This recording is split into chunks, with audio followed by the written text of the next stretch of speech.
Olá pessoal, tudo jóia? Trazer um pouquinho sobre a origem e características do socialismo, certo? Então, o que é o socialismo? Então, segundo Florival Cárcere, no livro História Geral, socialismo é um conjunto de doutrinas que defendia uma melhor distribuição da riqueza produzida pelo trabalho.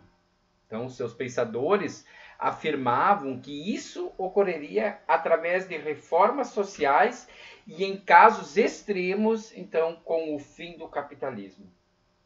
Tá? Então, temos que ter bem cientes que é uma forma de pensar a sociedade diferente da perspectiva capitalista, levando em conta o social em detrimento do individualismo capitalista. Tá? Então, é uma maneira de pensar a sociedade. Tá? Então, aonde nós vamos encontrar as origens desse pensamento, dessa doutrina, dessa ideia de sociedade? Tá? Então, nos valores defendidos na Revolução Francesa e nas mudanças sociais trazidas pela Revolução Industrial, né, na segunda metade então, do século XVIII. Tá?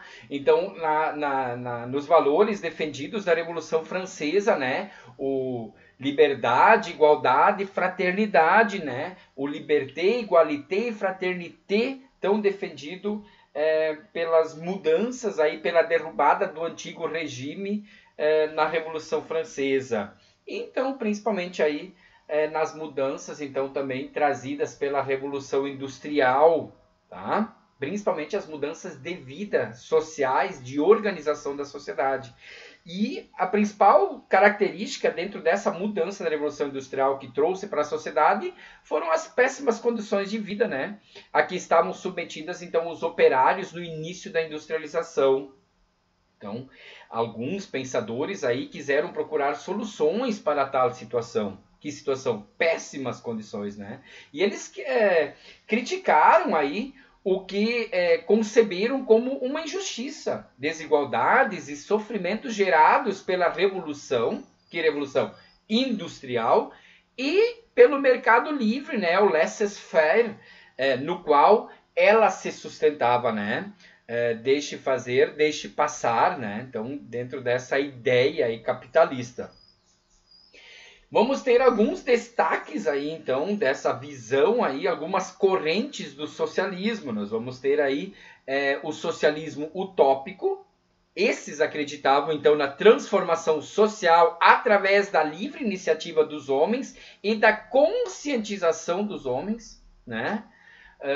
Que aos poucos a sociedade se conscientizaria dentro do sistema capitalista, que as condições de vida não daria mais para sustentar e mudaria automaticamente, né? E aos poucos iria ter uma mudança gradativa para uma ideia mais social, mais humanizada. Por isso se chama socialismo utópico, né? Uma utopia, né? Outra corrente, socialismo cristão, que é uma tentativa aí de aplicar aí, os ensinamentos de amor e de respeito ao próximo aos problemas sociais gerados pela industrialização. Tá? Então, a ideia do socialismo cristão, trazer uma ideia de mostrar as dificuldades, mostrar a vida precária, né? Que a industrialização traz aos seus operários e trazer uma ideia de amor, né? E de respeito ao próximo para tentar resolver os problemas. Outra corrente também podemos trazer aí o anarquismo, né, que pregava aí a supressão de toda e qualquer forma de governo e defendendo aí a liberdade de forma geral, né? Recomendo aí ler Bakunin, né? Mikhail Bakunin, o grande, né? Malatesta também são grandes autores aí do anarquismo, uma corrente bem interessante para ler. Né? E, com certeza, a mais conhecida de todos, né, e a mais trabalhada, a mais estudada, que mais influenciou o mundo também, né, dentro das correntes aí socialistas, é o socialismo científico ou também o socialismo chamado marxista, né? O marxismo, que foi proposto aí por Karl Marx e Friedrich Engels, e o marco histórico, então, da teoria do socialismo científico marxista é o livro Manifesto Comunista, né? Escrito em 1848. Tá? Então nós temos três fontes do marxismo que nós temos que trazer bem à tona e ter bem cientes quando a gente estuda um pouquinho sobre a ideia socialista, que é o materialismo histórico ou dialético. Tá? Toda a sociedade, dentro dessa ideia, é determinada em última instância por suas condições socioeconômicas, chamadas então de infraestrutura, analisar a infraestrutura da sociedade. Tá?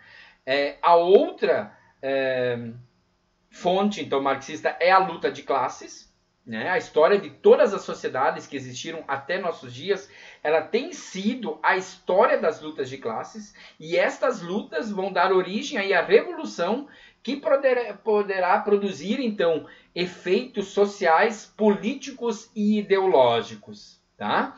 E a outra fonte é a mais-valia, né? Que o Marx vai se basear muito, e o Engels, né, para escrever o Manifesto Comunista, que é o valor não remunerado do trabalho do operário, que é apropriado, então, e expropriado, né, pelo capitalista, que é o dono dos meios de produção. Por isso a gente sempre tem que ter muita noção. Eu sou capitalista ou eu sou um trabalhador? Quem é o capitalista nesse sentido, né? Então, eu faço parte desse processo de exploração da mais-valia que o capitalista me impõe, né? Então, essa é a grande crítica, essa é uma das fontes, né, do Marx, tá? Podemos trazer aí uma ideia, então, de para mudar algo dentro do sistema e essa doutrina ser colocada em prática, teria que ter uma grande revolução socialista, né?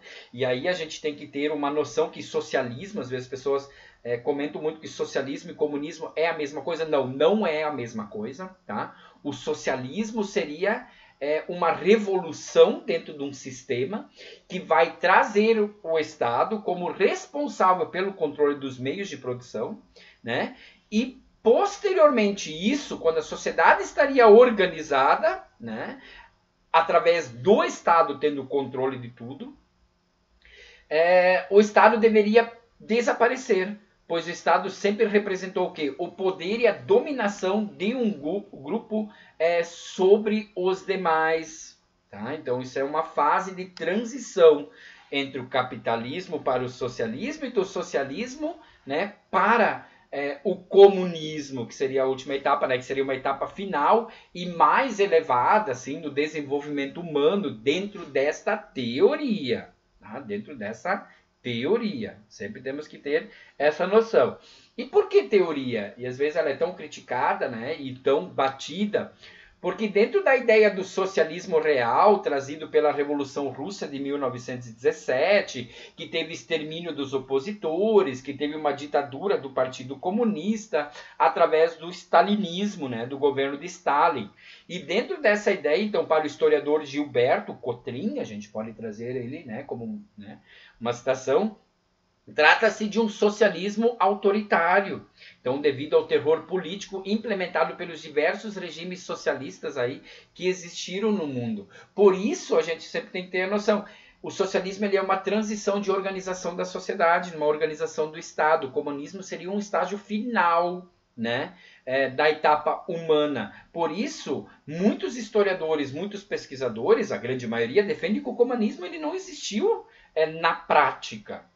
O comunismo mesmo, a sua essência, né, de sociedade mais humanizada, sem classes, sem autoritarismo, sem governo, não existiu. Porque dentro da ideia do comunismo, o Estado começa a desaparecer, os governos começam a desaparecer.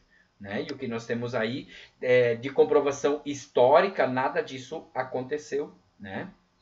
Então, algumas características do socialismo, aí a gente tem que também ter noção e tem que ter ciência. Né? A economia não estaria sujeita a crises, porque ia desempregos, porque ela seria planejada, vendo? Então um controle por parte da coletividade sobre o processo social de produção e distribuição.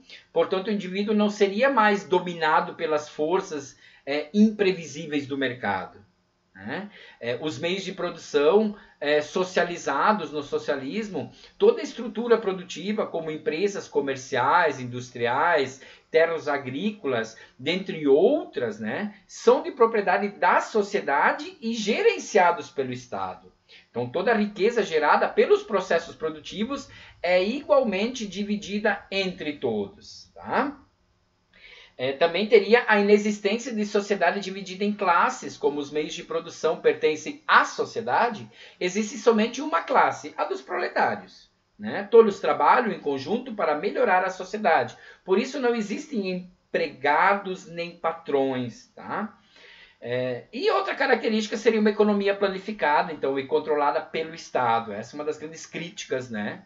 Principalmente dos defensores do sistema capitalista, que o Estado realiza o controle de todos os segmentos aí da economia e é responsável por regular a produção e o estoque, o valor do salário, controle dos preços, etc. Então, aquela ideia da oferta e procura que gera o mercado estaria com os dias contados dentro da teoria socialista, gente. Então, não vamos esquecer, o socialismo, né, ele é uma teoria socioeconômica, assim como também é uma ideia como o capitalismo, né? Que também é um sistema socioeconômico. Assim, o socialismo também é uma teoria de um sistema socioeconômico para a sociedade. Tá? Não estou aqui para julgar valores e nem definir o correto e o incorreto, apenas trouxe dados. Certo? Um forte abraço e espero ter ajudado.